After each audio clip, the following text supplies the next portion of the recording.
네. 참 예수님, 네. 주님의 기도를 하고 시작하겠습니다. 성부와 성자와 성령의 이름으로. 하늘에 계신 우리 아버지, 아버지의 이름이 거룩히 빛나시며 아버지의 나라가 오시며 아버지의 뜻이 하늘에서와 같이 땅에서도 이루어지소서. 오늘 저희에게 일용할 양식을 주시고 저희에게 잘못한 일을 저희가 저희 죄를 용서하시고 저희를 유혹에 빠지지 않게 하시고 악에서 구하소서. 아멘. 성부와 성자와 성령의 이름으로 아멘. 참 예수님, 네, 저희가 오늘 69번부터 할 차례인 것 같습니다. 그렇죠? 자, 우리가 한번 읽어볼까요? 우리가 약할 때 귀신들은 신속하게 덤벼듭니다. 귀신들은 독거 생활을 시작하라고 합리적인 구실처럼 보이는 것을 제안합니다. 우리가 죄를 범하고 있을 때 원수들은 우리에게 상처를 주려 합니다. 예. 여기에 우리는 귀신이라는 말을 우리는 안 하죠? 악마예요. 우리가 실망했을 때, 예, brought down이라 했으니까 우리들이 끌어서 이렇게 내린 거예요. 우리가 이렇게. 근데 뭘로 인해서 우리들이 이렇게 아래로 탁 밑으로 떨어졌을까? 예, 그것은 우리들이 여러 가지 이유가 있죠. 특히 여기에 끝에를 보면 우리가 죄를 지었을 때 그랬어요. 우리가 실망했을 때, 우리가 의기소침할 때, 그때 바로 악마는 재빠르게 우리를 공격합니다. 그렇죠? 원수라는 게 그렇잖아요. 상대방의 어떤 약점을 잡으면, 누가 들었는데 걔가 되게 잘난 척 했는데 걔가 어떤 약점이 알게 되면 어떻게 될까요? 우리가 야야 걔가 있잖아, 그러고 그렇게 하겠죠? 네. 아주 신나서 하겠죠? 네. 똑같은 일이 생깁니다. 아유 그 앙큼한 게 글쎄 그러면서 그막 하겠죠. 그렇죠? 예. 그러면서 어떻게 해요? Seizing a reasonable or rather unreasonable, 그러니까 합리적이든 비합리적인 모든 구실로 붙잡는 거예요.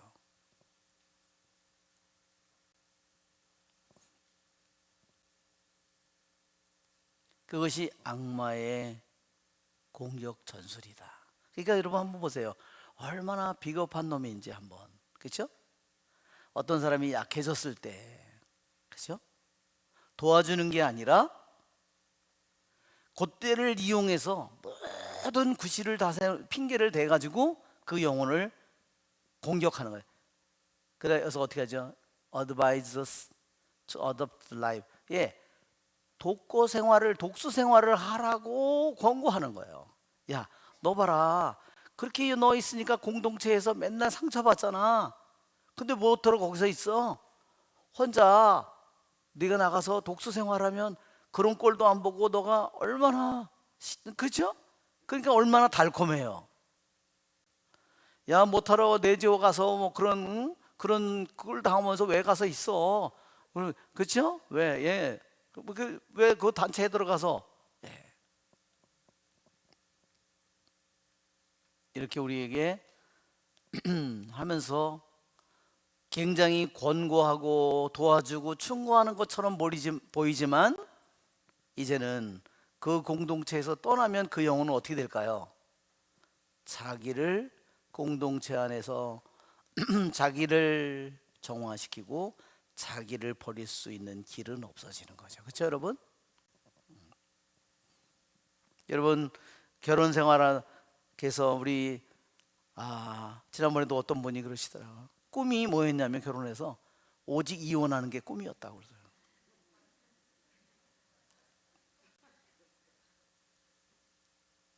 그렇지만 그것을 떠났으면 어떻게 됐을까요, 여러분? 떠나면 어떻게 됐을까요?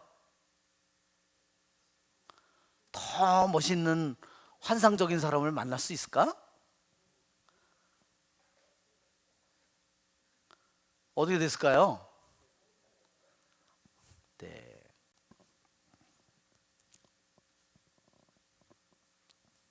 자기를 버릴 수 있는 길이 없어지는 겁니다.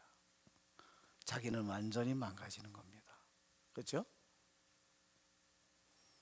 자기가 내가 지금 남편을 버리고 내가 혼자 가서 내가 혼자 내 몸을 끝까지 간직할 수 있다? 할 수 있을 것 같아요? 어림도 없습니다. 남자들이 혼자 있는 여자 그냥 내버려 둘까? 내버려 두겠어요? 혼자 있는 걸 알면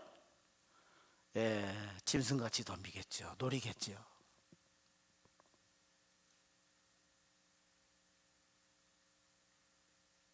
그것이 뭔지를 사람들이 자기 자신의 입장만 내세워서 합리화시켜서 합니다. 하느님은 우리들에게 자기를 수도원에 가거나 이런 신학교 거기서 자기를 부서지도록 하듯이 결혼한 사람은 부부를 통해서 서로 부서지도록 만들어져 있는 겁니다. 그렇죠, 여러분?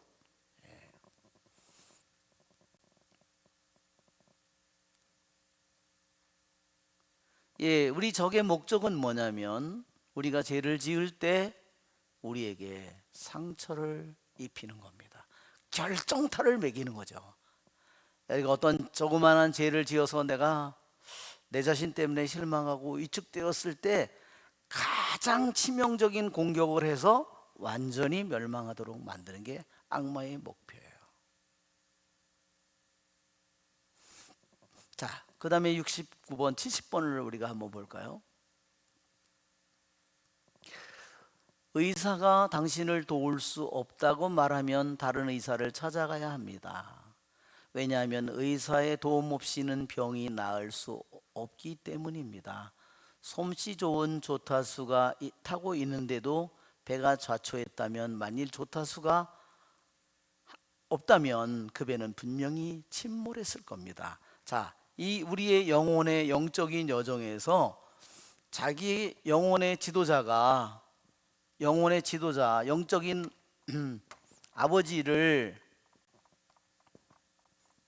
여기에서 하나는 선장에 비교한 거고 조타수에 비교한 거고, 그러니까 조타수라기보다 선장이에요. 그 배의 키를 쥐고 하는 사람. 하나는 또 왜 기였냐면 내과 의사에 비유했어요. 우리 영혼의 안에 있는 일을 이 내과 의사는 주로 장기나 이런 거를 하는 사람이지만 영혼의 내과 의사는 우리들의 마음 속에, 정신 속에, 나의 정서 속에 있는 병들을 그것을 치유하는 사람이에요.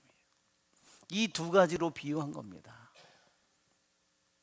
우리들도 영적인 배를 타고 지금 내가 이 공동체라는 배를 타고 또 가정이라는 배를 타고 우리도 갈릴리 바다를, 영혼의 갈릴리 바다를, 내 인생의 갈릴리 바다를 항해하고 있습니다.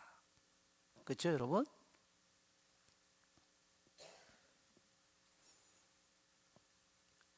그런데 영혼의 의사, 나의 영혼의 의사인 영적인 지도자가 나는 당신을 더 이상 도울 수 없다고 말하면, 그렇게 말할 때 당신은 다른 영혼의 내과 의사를 찾아가야 된다. 영혼의 의사를 찾아가야 된다. 왜냐하면 영혼의 의사가 없이는 치유될 수 있는 사람이 없기 때문입니다. 그러니까 자기가 아무도 없이 자기가 혼자서 그냥 자기 영혼을 낫게 하겠다, 자기 영혼을 성장시키겠다, 진보하겠다, 그런 말은 불가능하다는 겁니다. 왜 그럴까요? 왜 혼자서는 그게 불가능할까요? 인간은요 지독히도 자기 중심적이기 때문입니다. 제일 쉽게 넘어가는 게 뭐냐면 자기 자신에게 속아 넘어가는 거예요. 자기 뭐에게? 자기 생각에게, 자기 뜻에게, 자기 욕심에게. 그렇죠?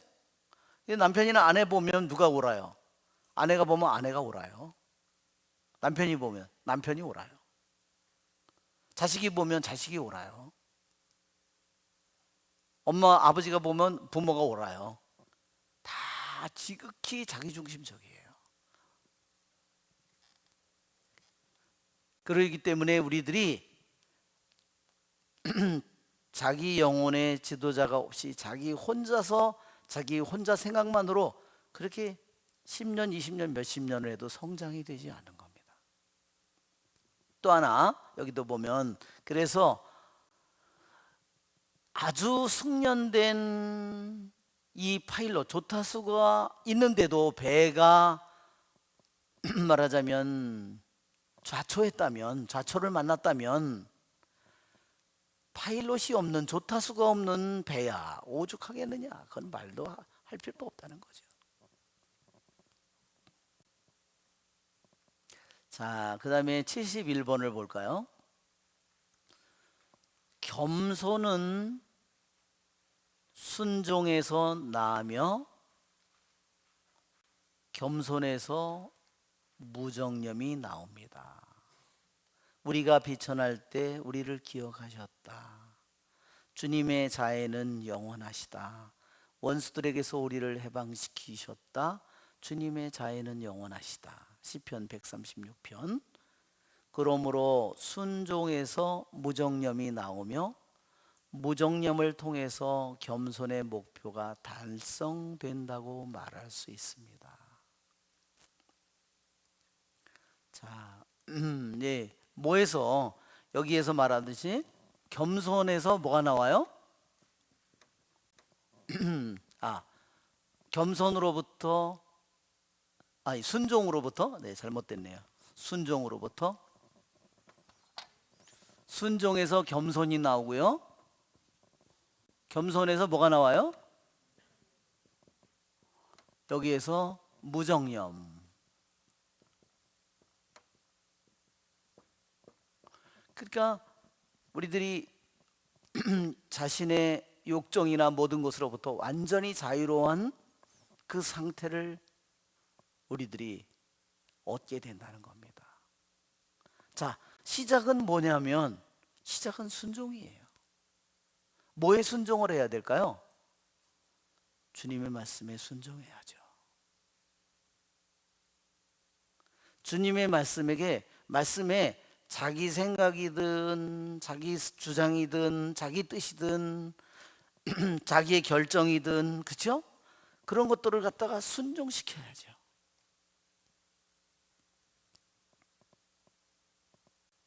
그러니까 우리들의 삶에 오는 여러 가지 고통들을 순종의 도구로 삼는 겁니다.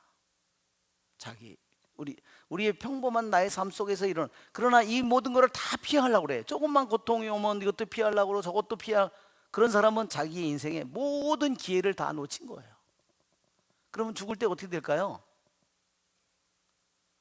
평생 동안 하느님이 수많은 은혜를 주었는데 변하지 않은 거예요.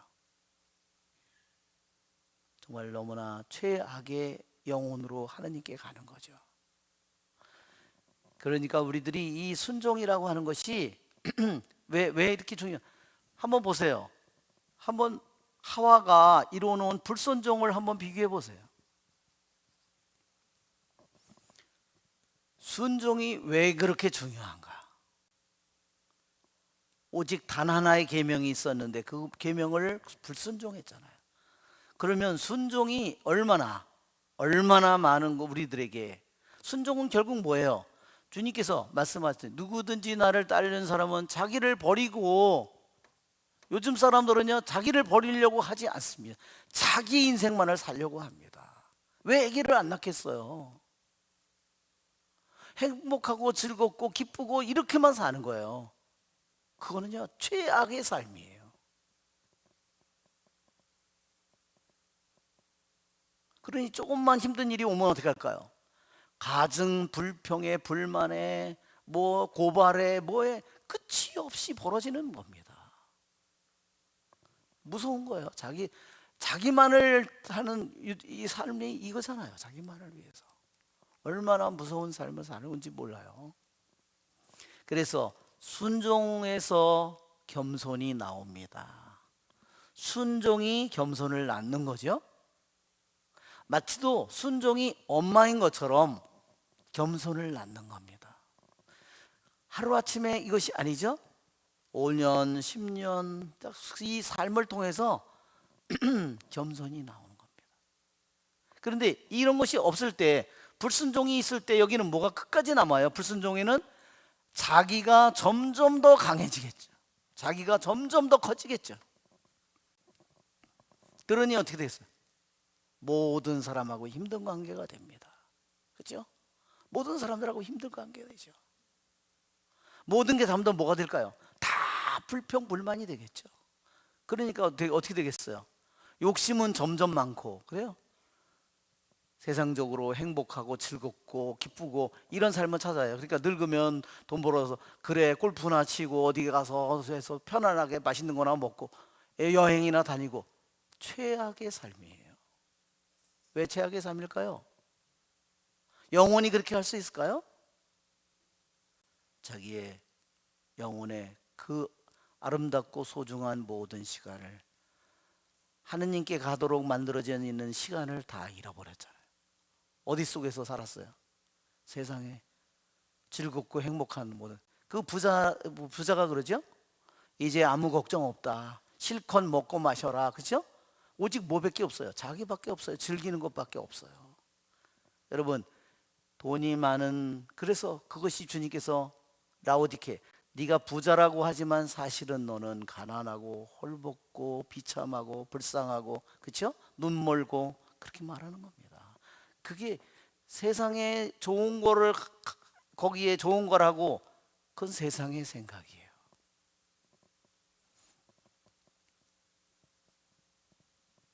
그는 거기에 속았죠. 눈이 멀었죠. 자기의 영혼은 영원히 멸망하지 않는데 그 영혼이 그 모든 것을 세상의 쾌락 속에, 즐거움 속에 완전히 매몰된 영혼이죠. 자, 겸손으로부터 그러면 또 뭐가 나와요? 디스패션이 나온다. 무정념이 나온다. 그러니까 내가 그냥 겸손해져야지, 단지 그렇게 해서 되는 것이 아니에요. 주님의 말씀 하나를 듣고 내가 깊이 내 자신을 버리고, 그렇죠?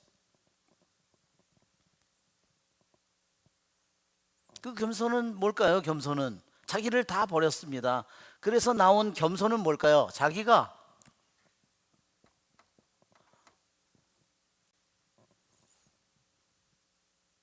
어떻게 이렇게 됐을까요? 예수님, 주님께서 원수를 사랑하라, 박해한 자들을 위해서 기도하라, 그렇죠? 그렇게 됐죠?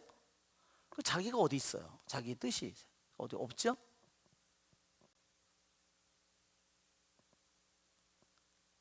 자기가 자기를 완전히 부서진 영혼, 그렇죠? 누가 자기를 모욕하든 자기를 비판하든 자기를 안 좋게 생각하든 누가 누가 자기를 칭찬하든 자기를 띄우든 뭐 하든, 그는 겸손하니 있어요. 그렇죠?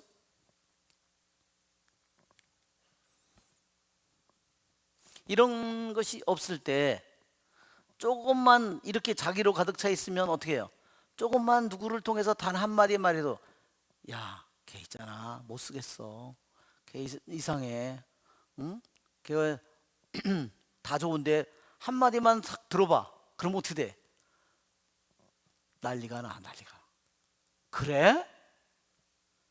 여기저기에 다 전화해가지고, 야, 얘가 이런 소리 했댔는데 너도 들었냐? 뭐 하느냐? 이 벌집 쑤셔놓은 거 마냥 난리를 쳐요. 그렇죠? 조그마한 거 하나, 요만한 가시 하나만 저기해도 그런 영혼이 무슨 어디에 평화가 어디 있고, 그렇죠? 고요함이 어디 있고, 깨끗함이 어디에 있고, 그렇죠? 없어요.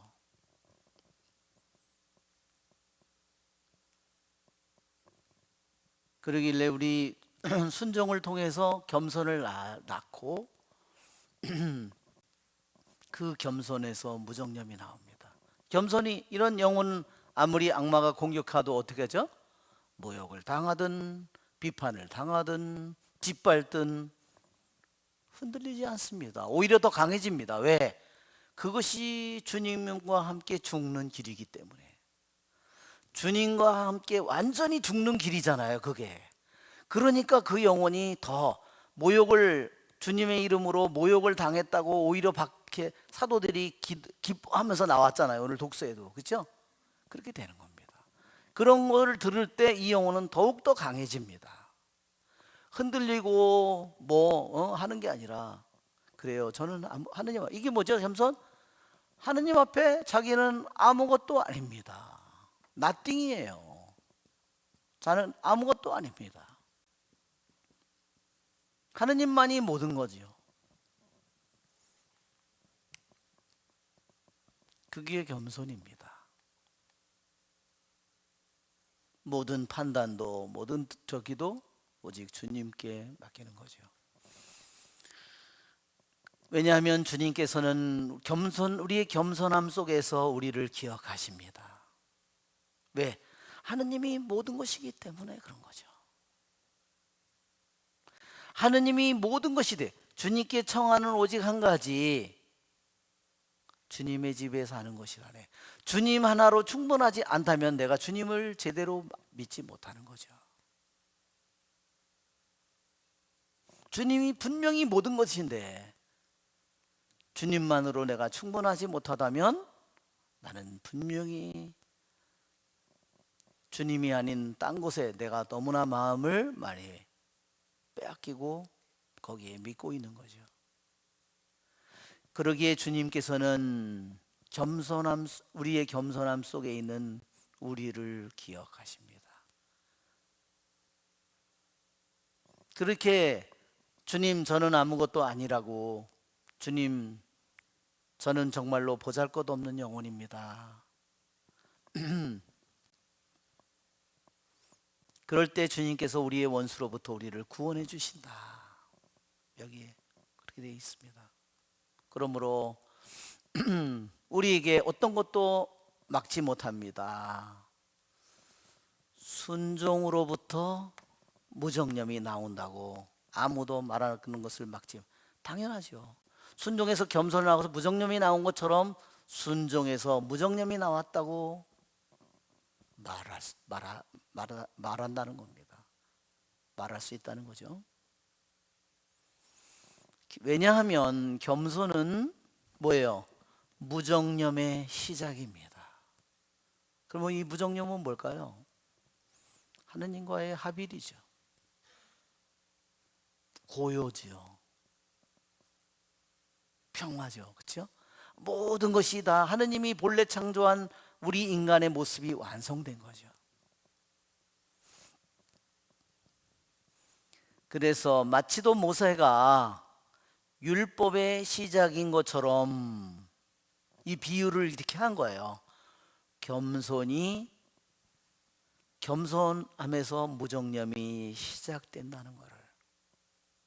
우리는 이 무정념 자체를 내가 아무리 얻으려고 해도 순종하지 않으면 얻을 수 없는 거고, 무정념을 아무리 갖기를 원해도 겸손함이 없으면 이룰 수 없다는 거예요.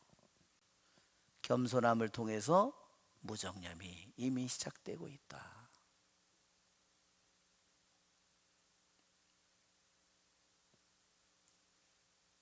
이번에 어제 그제 기도를 받았는데 어떤 분이 뇌종양이 되어서 오셨어요. 형제님이. 근데 주님께서 그분한테 그렇게 말씀하셨어요. 내 가시돋친 말, 얼마나 사람들에게 내가 까탈스럽게 하고 얼마나 가시돋친 말을 많이 했느냐. 근데 그 사람이 그렇게 했어요. 저한테 살 기회가 있겠습니까? 너무나 두렵고 두렵죠? 정말 너무너무나 떨리는 마음으로 그분한테 왔는데 주님께서 그렇게 말씀하셨어요. 그리고 주님께서 주신 말씀이 너의 치유는 이미 시작되었다. 겸손해져라. 너는 이미 마음이 낮춰졌다 그랬어요. 왜? 자기 머릿속에 내 종양이 자라고 있는데, 그렇죠?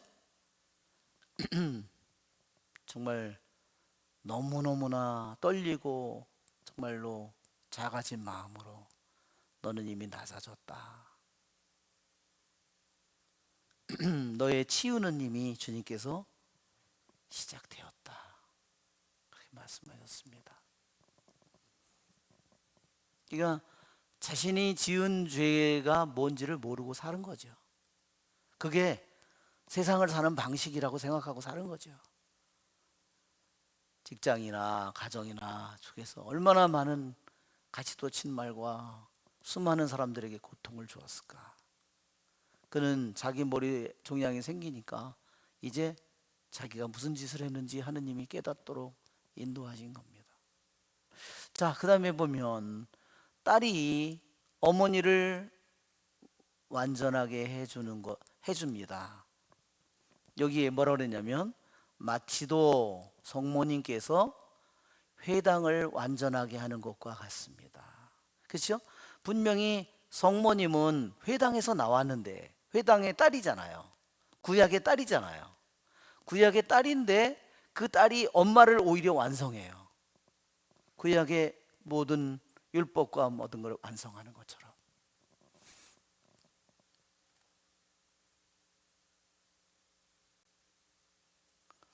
이렇게 말하자면 비유를 했습니다. 근데 여기는 이분은 개신교분이라서 이거를 아예 번역을 안 했더라고요. 보니까.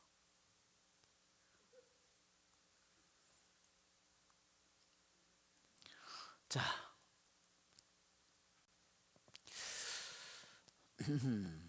72번 치료자를 철저히 시험 사용해 보아 그에게서 도움을 받고서는 완전히 낫기도 전에 그를 버리고 다른 사람에게 하는 환자는 하느님으로부터 벌을 받아 마땅합니다. 그러니까 이게 뭐냐면 영혼의 아버지를 가리키는 거예요. 그 영혼의 아버지를 시험해봤다는 건 뭐냐면 그 영혼의 아버지를 통해서 자기가 도움을 받았다는 것을 의미하는 겁니다. 아픈 영혼이. 그런데 완전히 그 스승을 통해서 낫기도 전에 다른 사람을 더 좋다고 그래서 그를 버리는 경우에 당신은 하느님께로부터 벌을 받아 마땅합니다.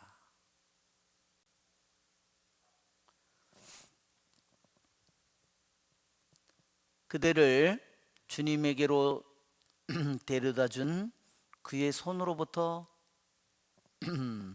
도망치지 마십시오. 왜냐하면 그대는 그와 같은 사람을 당신의 인생에서 당신은 찾아볼 수 없을 것이다. 그렇게 얘기했습니다. 그러니까 영적 지도자를 끝까지 신뢰하라는 그런 뜻이죠. 그렇죠? 73번 훈련을 마치지 않은 군인의 병사들을 떠나 홀로 전투하는 것은 안전하지 못합니다. 이게 우리가 여기는 이제 영혼을 군인에게 비유한 거예요. 병사에게 비유한 겁니다. 이게 다 비유를 영혼의 이야기이기 때문에 내적으로 보이지 않는 것이기 때문에 이처럼 다 비유로 설명을 하는 겁니다. 그래도 군인에게 비유하는 거 이해가 되죠? 전투를 하는. 마찬가지로 수사가 영혼들의 정념과의 싸움에서 풍부한 경험과 실천을 수행을 쌓기도 전에 독수 생활을 하는 것은 위험한 일입니다.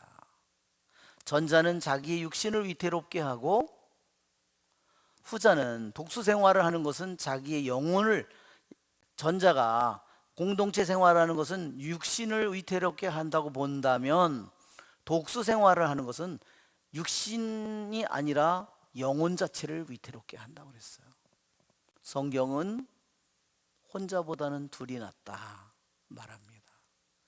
이것은 아들이 성령의 거룩한 능력의 도움을 받아 자신의 성질과 싸울 때 아버지와 함께 있다는 것이 낫다는 의미입니다. 그러니까 영적인 아버지가 있다는 것이 훨씬 낫다는 거죠. 자기 혼자 독수 생활을 하는 것보다. 그러면 그 영적인 지도자는 뭐냐면 장님에게서 안내인을, 영적 지도자를 이렇게 표현한 거예요. 양떼에게서 목자를, 길 잃은 사람에게서 조언자를, 아이에게서 아버지를, 병자에게서 의사를, 배에서 조타수를 빼앗는 사람은 모든 사람에게 위협거리가 됩니다. 즉 이게 영적인 지도자를 안내인, 목자, 조언자, 아버지, 의사, 조타수 이렇게 비유한 겁니다. 도움을 받지 않은 채, 영적인 지도자의 도움을 받지 않은 채 영들을 적들과 사탄들과 대적하여 싸우려는 사람은 오히려 영들에게 살해됩니다.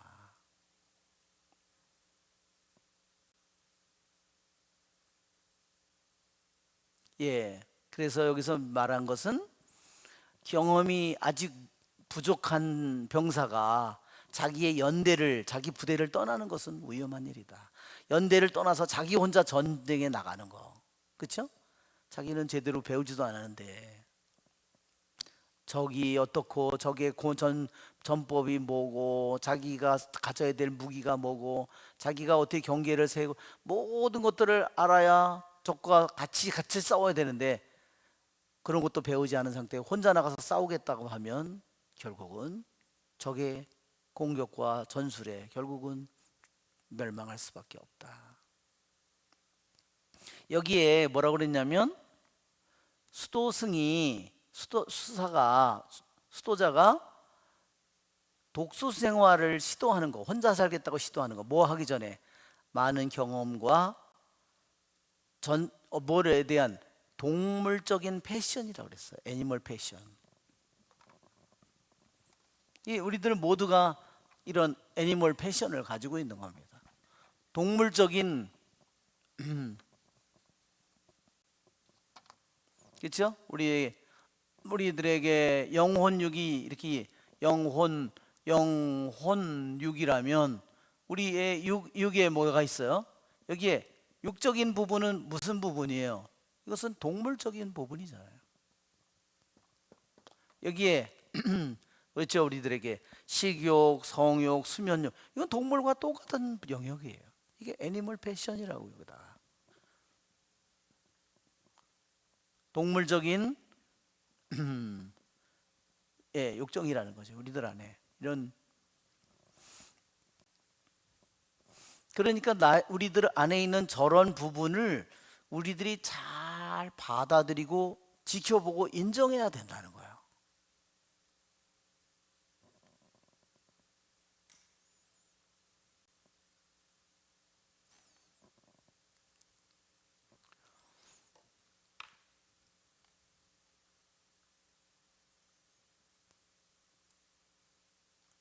이게 이제 결국은 그러한 생활을 하면서 그들이 어떻게 생활을 말하자면 먹는 거든 마시는 거든 잠을 자는 것이든 그 사람들이 그러한 모든 것들을 어떻게 그 사람들이 훈련했는가 그것을 통해서 그는 어떻게 돼요?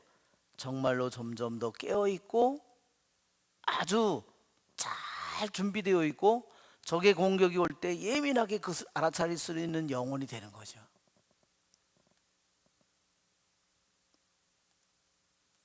자, 74번으로 가면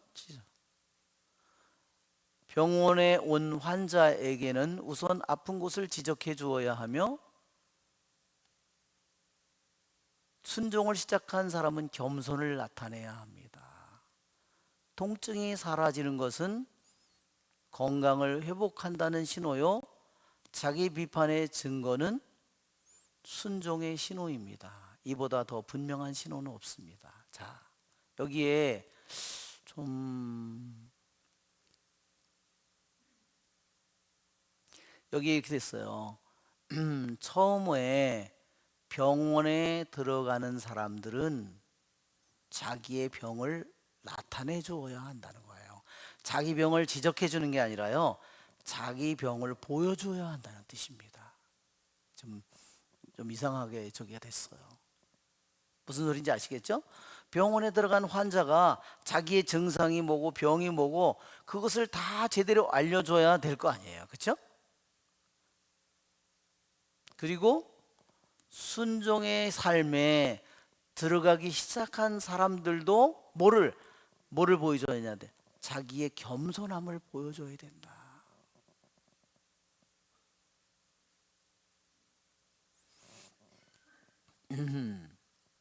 그러니까 전자는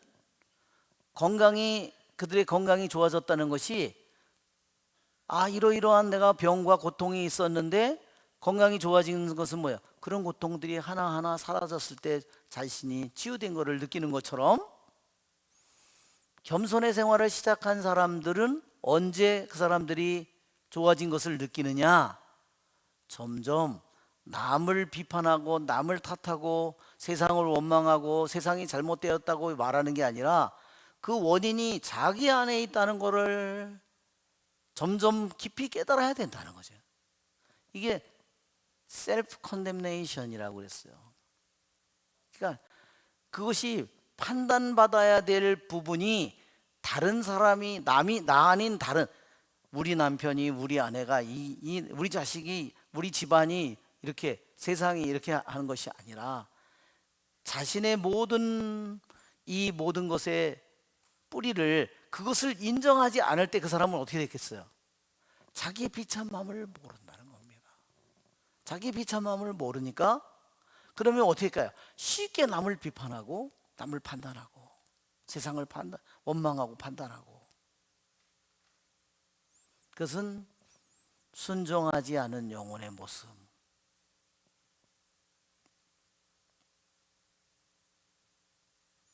어떻게 보면 요즘에 심리학이나 이런 데서는 셀프 컨뎀네이션, 자기를 단죄한다, 막 나쁜 의미로만 생각하지만, 여기에 이 셀프 컨뎀네이션이라는 말의 의미는 판단받아야 될 가장 중요한 것이 내 안에 있다는 것을 깨닫는 겁니다.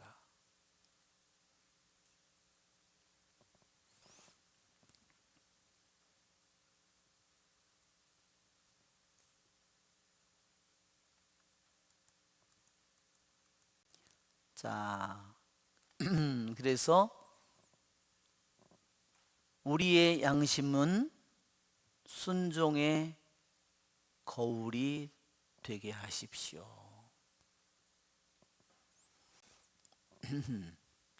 그 양심이 망가지거나 흐려지면 어떻게 되겠죠?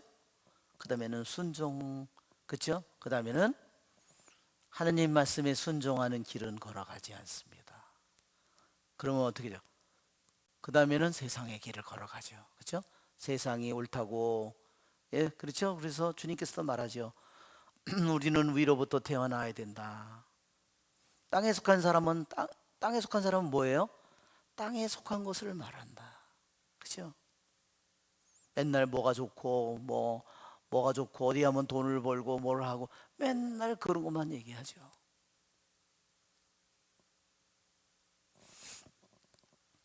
자, 76번으로 가면은, 침묵 생활을 하면서 아버지에게 복종하는 사람들을 대적하는 것은 귀신들 뿐입니다. 네, 이게 뭐냐면 아버지에게, 이게 영적인 아버지 밑에서 살아가는 사람을 가리키는 겁니다.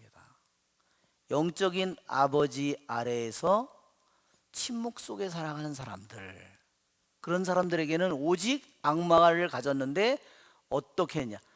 자기에게 맞서서 일하고 있는 악마들을 만날 뿐입니다. 왜? 영적인 아버지가 자기를 보호하고 이 영혼의 하나하나의 사정을 다 알기 때문에. 그러나 공동체 속에서 사는 사람들은 여기는 위에는 말하자면 독수 생활을 하는 사람들을 가리키는 것 같아요. 많지 않은 몇 명의 속에 영적인 지도자가 있는. 그러나 공동체 속에 사는 사람들은 어떠냐면 악마와도 싸워야 되지만 또 누구하고도 싸워야 돼요?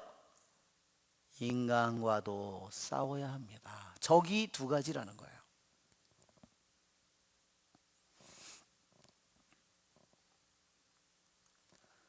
그러니까 떨어져서 독수 생활을 하는, 말하자면 한 영적인 스승이 있어가지고 이렇게 따로따로 집에서 이렇게 독수 생활을 하는 그런 사람들인 경우에는 스승의 눈 아래 항상 있기 때문에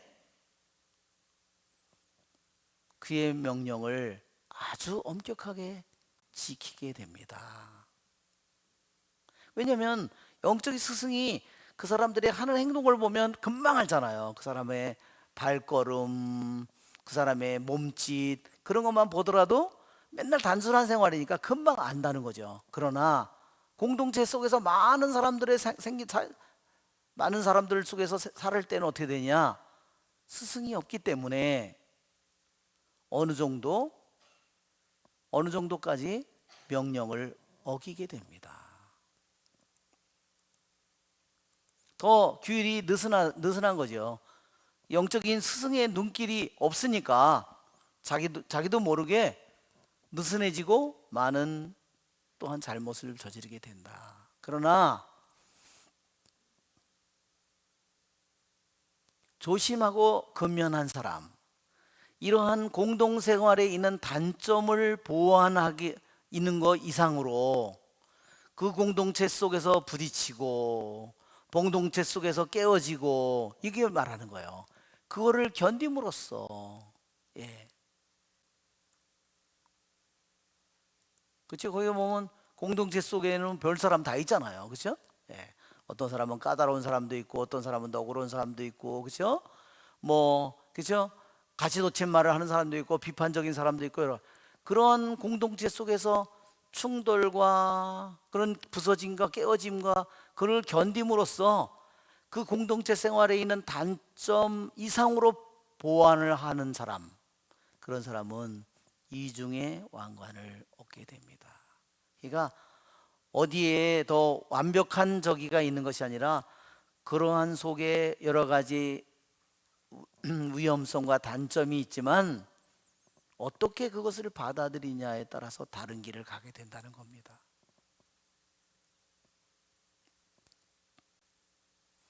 자, 77번. 우리는 조심하여 자신을 지켜보아야 합니다. 그러니까 여러분, 우리의 눈은 나를 지켜보는 게 아니라 남을 지켜보도록 만들어져 있죠? 이게 왜 이렇게 됐을 것 같아요? 그래서 우리들의 내적인 눈은, 영적인 눈은 내 자신을, 눈을 감거나 내 자신을 반성을 하게 될 때 바라볼 수 있어요. 그렇죠? 자,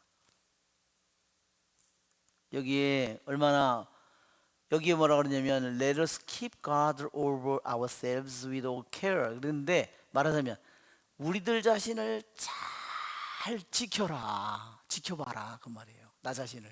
그래서 지켜보는데 어떻게 모든 것을 다 기울여서, 이렇게 됐어요.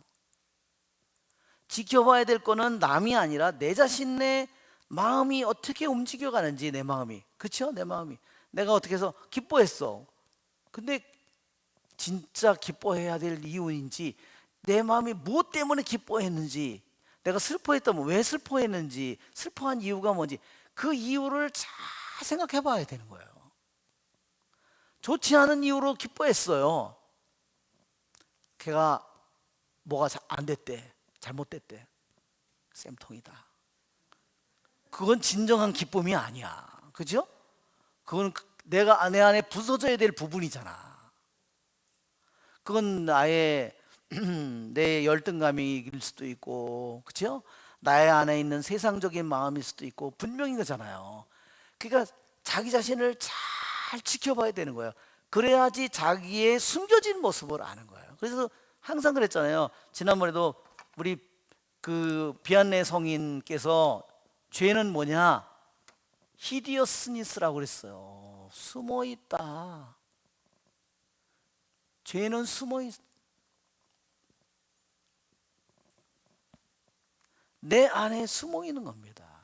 내가 어떤 행동을 하는데 그 이유가 뭔가? 내가 실망했는데 왜 실망했나? 내가 왜 기뻐하나? 이 모든 것들을 내가 왜 거기에 시간을 그렇게 많이 보냈을까? 왜 거기다가 그렇게 했을까? 모든 거를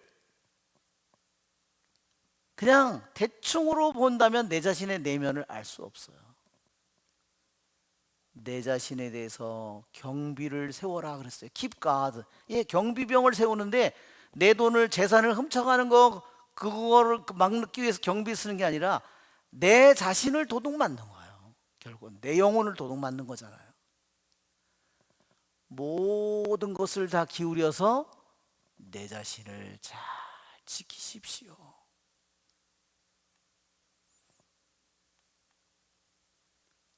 그러니까 모든 힘을 다 기울여서 모든 관심과 모든 주의를 다 기울여서 내 자신을 지켜봐야 됩니다.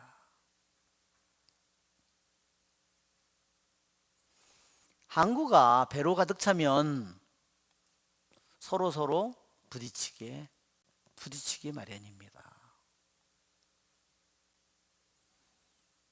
마치도 나쁜 벌레에 의해서처럼 벌레가 파먹듯이 성질이 나쁜 사람들로 말하자면 구멍이 뚫리는 것 같다는 거죠.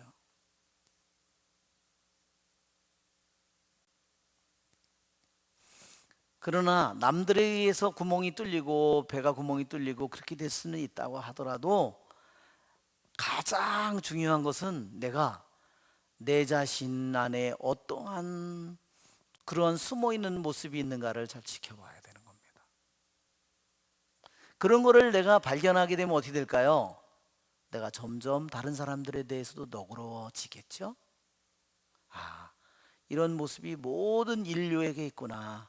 이게 모든 아담의 비탄이구나. 그게 아담의 비탄이라고 그러는 거예요. 모든 인류가 신음하고 있는 문제예요. 그냥 단지 외적인 그런 부분이 아니라 모든 인간의 영혼이 울고 신음하고 있는 모습이에요. 자, 78번. 우리는 지도자 앞에서는 완전한 침묵과 무지를 실천해야 합니다. 침묵하는 사람은 지혜의 아들입니다. 그리고 훨씬 더 많은 지식을 항상 얻게 됩니다. 예.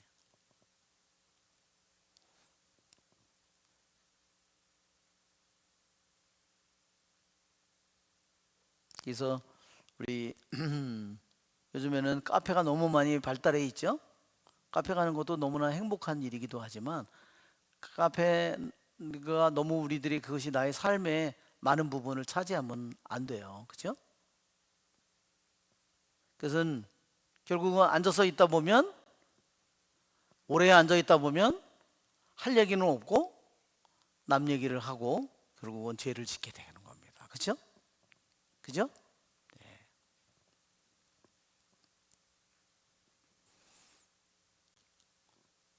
특히 여기에서 보면 자기 영적인 스승 앞에서 극도의 침묵과 무지를 실행하라고 그랬어요. 이게 뭘까요?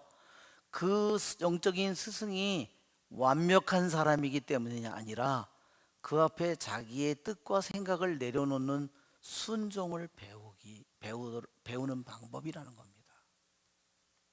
완전한 스승을 찾는다면 여러분 세상을 떠나야 돼요. 빨리 이 세상에서 죽어야 됩니다. 그죠? 내가 완벽한 스승을 찾는다면 예수님 스승이 오는데도 어때요? 네, 비판하고 판단하고 그렇죠. 완벽한 스승을 찾는다면 오늘 아마 그렇게 주님 제가 완벽한 스승을 찾게 해주십시오. 그러면 오늘 세상을 떠날 겁니다. 주님께서 알았다. 내 기도를 내가 들어주마. 그렇게 돼 있죠? 그죠? 어떻게 되겠어요? 세상을 떠나기 전에는 안 됩니다. 그러니까 더욱더 우리들이 배우는 것은 뭐냐? 침묵과 순종을 통해서 배우는 겁니다. 그렇죠? 내 생각과 뭐 주님께서 분명히 모든 것을 알고 계시다. 주님만이. 그러니까 내가 그런 걸 겪었을 때 가장 모든 것을 알고 계시는 분, 판단하시는 분은 오직 주님이니까 그분에게 모든 것을 맡기고 저는 침묵합니다. 순종합니다. 저는 당신만이 알고 나의 생각과 판단은 아무것도 아닙니다. 그런 침묵과 무지를 내가 고백할 때 주님께서는 나를 지혜로 나를 인도하는 거죠. 그렇죠? 머리로는 깨달을 수 없는 거를, 지식으로 깨달을 수 없는 거를 나에게 가르쳐 주는 거죠.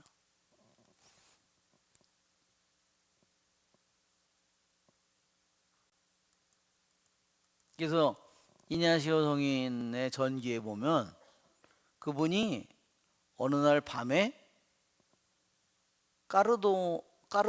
까르도넬인가 거기 강을 내려다 보면서 달밤에 이렇게 앉아 있었대요. 갑자기 자기의 오성이 열리면서 신비를 자기가 깨달았는데, 자기가 그 위에 대학교에 파리대학이나 이런 데 가서 공부를 했거든요. 늙은 나이에. 평생에 자기가 공부한 것보다 그 너무너무 짧은 시간에 그 모든 지혜를 하느님께서 주셨다는 겁니다. 그것은 머리로 깨닫는 게 아닙니다. 하느님이 엠마오로 가는 제자들에게도 마음을 열어주시듯이, 그렇죠? 그래서 우리 전조성범에도 그런 말이 있습니다. 제가 좋아하는 말인데, 진리를 글로써 배우지 않고 있는 그대로 깨닫는 자는 복되다. 우리가 보통 뭘 배우는 거는 글로, 책으로, 문자로 배우잖아요. 그렇죠? 그러나 진리를 있는 그대로 배우는 사람은,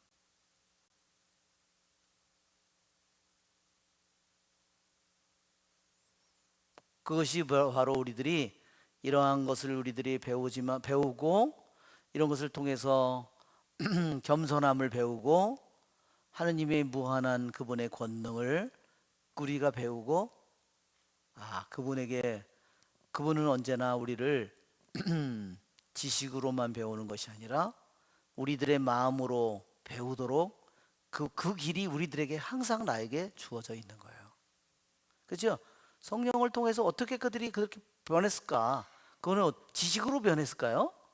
네, 지식으로 왔을까요? 마음으로 왔죠. 영이니까.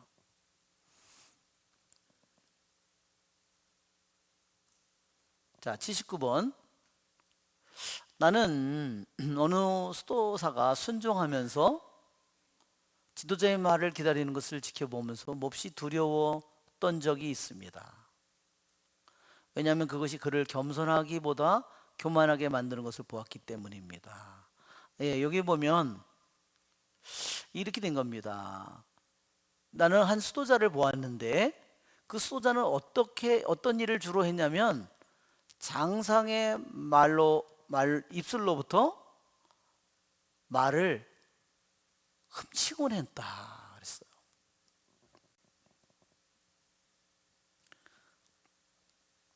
그러니까 말하자면 자기 윗사람이 말을 하는데 중간에 딱 자르는 겁니다. 다 끝까지 듣지 않고 딱 자르곤 했다 그런 말이에요. 그래서 그는 나는 그의 순종에 대해서 절망했습니다. 왜냐하면 그는 겉으로 순종하는 것처럼 보였지만 스승의 말을 자꾸 자르니까 어떻게 했어요? 그것이 그를 결국은 교만의 길로, 왜? 자기가 스승보다 더 낫다고 생각한 거죠. 그러니까 스승의 말을 끝까지 듣지 않고 자꾸 맨날 자른 거죠.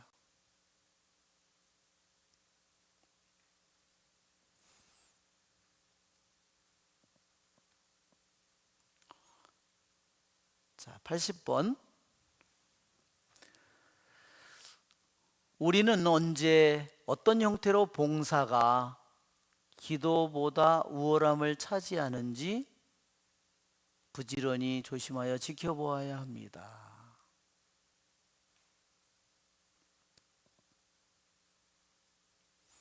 왜냐하면 우리는 항상 모든 일을 행할 수는 없기 때문입니다. 좀 이상해요. 내용이. 그죠? 예, 여기 보면 깨어서 모든 경계심을 다해서 깨어 있으십시오. 그래서 그리고 두 번째도 take care all carefully. 모든 주의를 다 기울여서 조심하십시오. 세 번째도 watch with 모든 경계심을 다해서 경계하십시오. 이게 keep wide awake, take care, watch 세 번이나 그것도 다 강조로 해서 이루어져 있어요. 얼마나 조심해야 되는지를 보여줍니다. 특히 뭐냐? 봉사가 기도보다 우선되었을 때 정말로 주의를 기울여서 경계하십시오. 그대는 모든 일을 할 수 없습니다.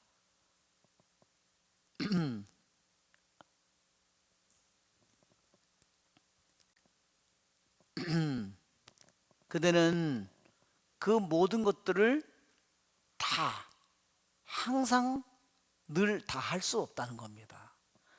아무리 우리들이 일을 해도 모든 것을 다 할 수는 없죠. 그렇죠? 시간 내내 우리들이 모든 걸 다 한다고 하더라도 내 시간을 다 해서 한다고 하더라도 모든 일을 다 할 수는 없어요. 그러니까 첫째가 뭐냐? 주님이다 하는 겁니다. 그렇죠? 일을 다 하려고 하다 보면 기도 시간은 없어졌다는 겁니다. 일이 우선이 됐을 때. 그렇죠? 그래서 우리가 그렇게 말합니다. doing의 삶과 being의 삶이 있다 그랬어요. 자, 우리는 doing은 뭔가를 하는 거잖아요. being은 뭔가요? 그냥 그분 곁에 머무는 겁니다. 마르다와 마리아를 보면 누가 doing인 거고 누가 being일까요? 마르다는 doing이에요. doing이죠? 마르다는 자기 집에까지는 모셨어요. 그런데 자기는 그분을 위해서 뭘 해? 그러나 마리아는 어때요? 그분 곁에 머물러 있어요. 어떻게 보면 마르다가 보면 마리아는 앙큼한 년이야. 아무 일도 안 하는. 그래서 주님한테까지 가서 얘기하는 거야. 아니 어떻게 제가 조룩하고 있는데 어떻게 가만히 있을 수가 있습니까? 그렇죠? 대단한 여자예요. 마르다. 그 예수님에게 지시사항까지 이렇게 말하게 가서 하라고 이렇게 그런 말까지.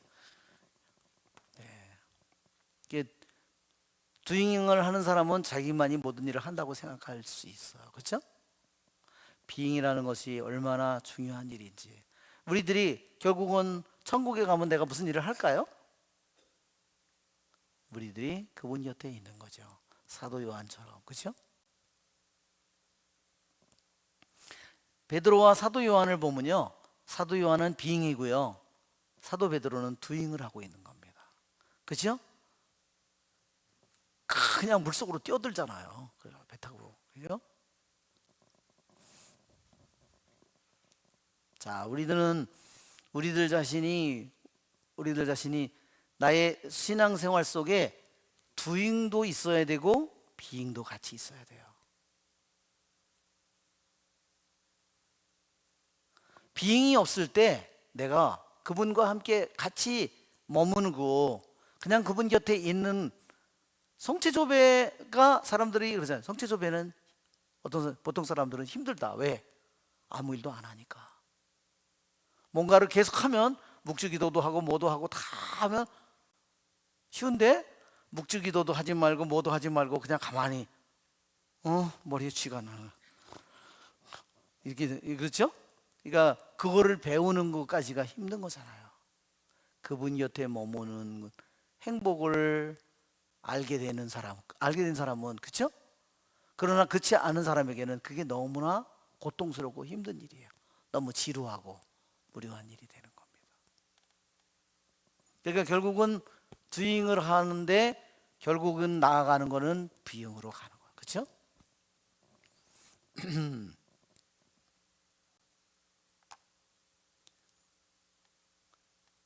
그래서 우리가 부활의 이 시기가 주님과 동행하는 거잖아요. 그냥 그분의 부활하신 주님을 내 방에 서고 내 책상에 서고 내 삶 속에서 그분을 바라보는 겁니다. 그분 곁에 머무는 겁니다. 그렇죠?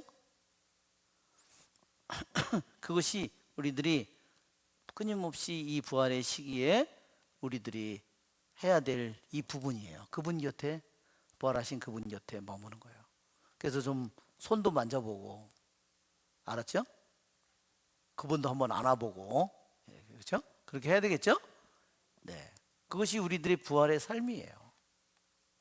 그분과 얘기도 하고 그렇죠?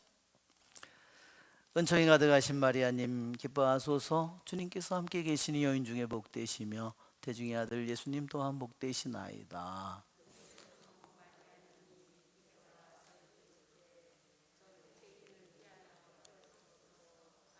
영광이 성부와 성자와 성령께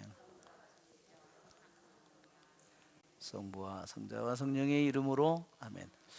참 예수님, 예.